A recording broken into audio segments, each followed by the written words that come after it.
Hi. ఇది నిల్వ పచ్చడి, పండు మిర్చీలు, టమాటా కొంచెం ఫ్రై చేసి దాన్ని మిక్సీ పట్టి ఒకసారి కచ్చాపచ్చాగా తాలింపులో ఖచ్చితంగా ఆనియన్ వేయాలి. అంతే, కొంచెము గార్లిక్ అన్నీ ఎక్కువ వేసుకుని ఇది చాలా రోజులు ఉంటుంది. దీనికి కాంబినేషన్గా నేను జస్ట్ రెగ్యులర్గా వడియాలి కాకుండా ఈరోజు ఆమ్లెట్ పెట్టుకున్నా. ఓకే, బాబా బాబా, ఇది ఇంకెవరన్నా మనకి కలిపి పెడితే ఇంకా బాగుంటుంది.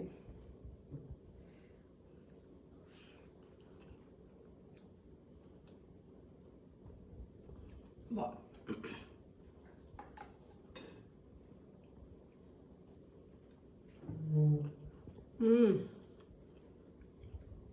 ఆమ్లెట్ కూడా బాగుంది, కారం ఉంది.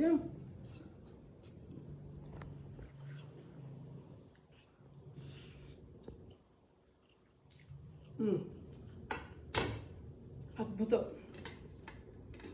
ఇదంతా ఫినిష్ చేస్తాను. Okay, thank you, bye.